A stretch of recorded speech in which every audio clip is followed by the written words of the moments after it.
Saint एन्स कलेजखौ बे प्रग्रामखौ जोंनि स्कुलाव लानायनि थाखाय साबायखर बावदों आरो बेबादि प्रग्रामनिफ्राय जों सानो जोंनि बे उन्दै उन्दै गथ'फ्रा दिनै जे मेसेज लानानै थांगोन बे मेसेजआ हयथ'बा इयुनाव बे बिराद गिदिर खामानियाव होगोन आरो बिसोरनि बे भेन्सारा बिदि जुदि सोलिबाय थायोबा स्कुलखौ बेरायनानै जुदि बिसोर बे खामानिखौ मावबाय थायोबा हयथ'बा जोंनि समाजारियावबो बेनि प्रभाबखौ जों नुनो मोनगोन।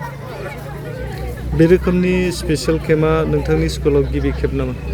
गिबि खेब बेबादि एडप्शन बा बेबादि केम्प जायाखैमोन।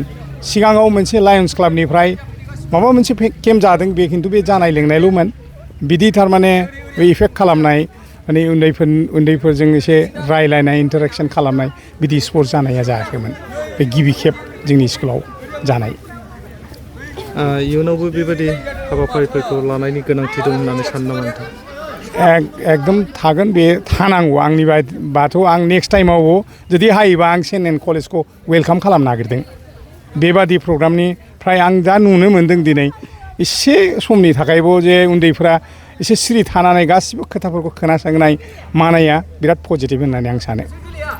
NSS इउनिटआ दिनै मा हाबाफारि लादों बेयाव नोंथांनि स्कुलाव?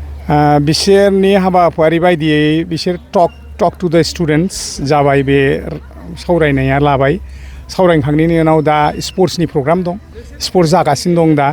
स्पर्ट्सनि उनाव ओमफ्राय गेजेराव डान्सनि प्रग्रामबो जादों कालचारेल प्रग्रामबो एसे नुनो मोन्दों जों।